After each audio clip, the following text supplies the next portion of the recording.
Welcome to Hindi universe education.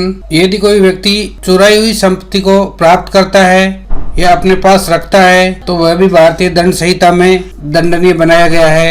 चुराई हुई संपत्ति कौन सी संपत्ति होती है? जो संपत्ति चोरी के द्वारा अंतरित हुई है, जो संपत्ति उद्यापन के द्वारा अंतरित हुई है, जो संपत्ति लूट के द्वारा अंतरित हुई है, अथवा जो संपत्ति आपराधिक न्यास भंग के द्वारा अंतरित हुई है, अथवा जो संपत्ति दुर्विनियोग के द्वारा अंतरित हुई है। ये सभी प्रकार की संपत्ति चोरी की संपत्ति कहलाती है। चाहे वह संपत्ति उद्यापन के द्वारा अंतरित हुई हो, चाहे लूट के द्वारा अंतरित हुई हो, चाहे न्यास भंग के द्वारा अंतरित हुई हो, चाहे दुर्विनियोग के द्वारा अंतरित हुई हो, ये सभी प्रकार की संपत्ति चोरी की संपत्ति कहलाती है, स्टोलन प्रॉपर्टी कहलाती है। ऐसी चुराई हुई संपत्ति अथवा स्टोलन संपत्ति यदि कोई व्यक्ति प्राप्त करता है तो वह धारा 411 के अधीन दंडित किया जाता है। वह IPC के सेक्शन 411 के अधीन दंडित किया जाता है।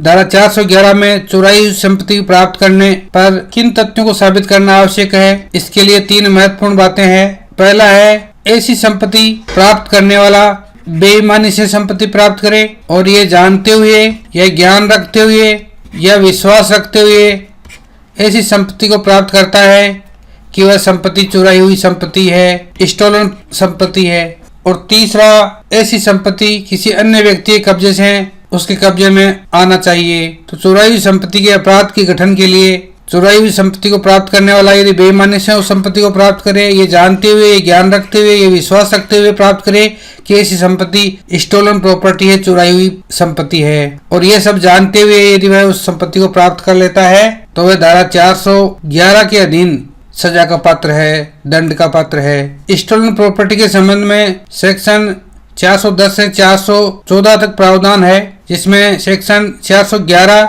और 413 और 414 स्टोलन प्रॉपर्टी जो कि धारा 410 में परिभाषित है उसके संबंध में है। सेक्शन 414 में देखिए, चुराई हुई संपत्ति छिपाने में सहायता करना।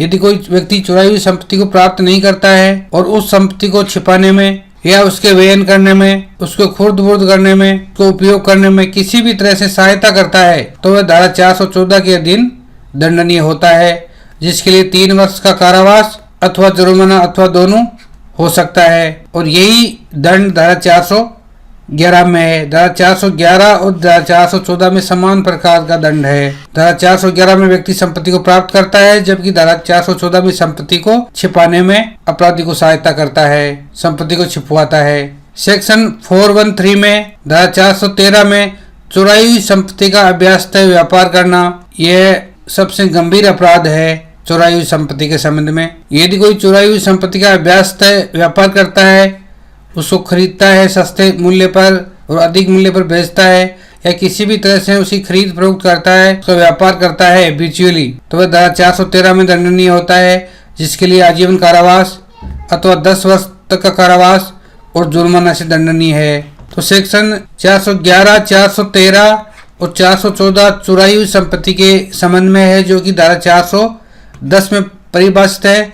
धारा 410 के अनुसार चुराई हुई संपत्ति वह संपत्ति होती है जो कि चोरी की गई है या लूट की गई है या उद्यापन द्वारा प्राप्त की गई है, अंतरित की गई है, या न्यास भंग द्वारा या आपराधिक दुर्विनियोग द्वारा अंतरित की गई है, तो वह संपत्ति चुराई हुई संपत्ति होती है। अब एक और संपत्ति बच जाती है जो कि डकैती में चुराई हुई हो, तो उसके लिए अलग प्रोविजन है और वह अधिक गंभीर प्रकृति का अपराध होता है। जो डकैती में चुराई हुई संपत्ति है उसको धारा 410 की परिभाषा में नहीं रखा गया है, उसको सेपरेट अपराध बनाया गया है और उसके लिए आजीवन कारावास अथवा 10 वर्ष का कठिन कारावास और जुर्माने का प्रावधान है। ये सबसे संगीन, सबसे गंभीर अपराधों की श्रेणी में आता है धारा 412 का अपराध। यदि कोई व्यक्ति डकैती में अंतरित की हुई, प्राप्त की हुई संपत्ति को प्राप्त कर लेता है तो वह धारा 412 के अधीन दंडनीय होता है।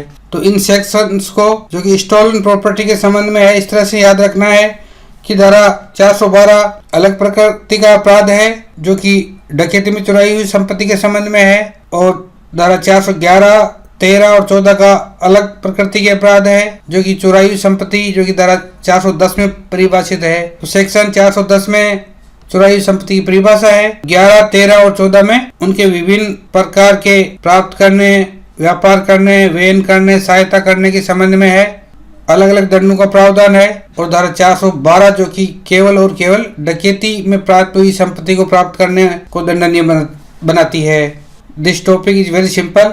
आई होप आपको ये समझ में आ गया होगा। नेक्स्ट सेगमेंट में हम चीटिंग के संबंध में डिस्कस करेंगे। तब तक के लिए नमस्कार, धन्यवाद।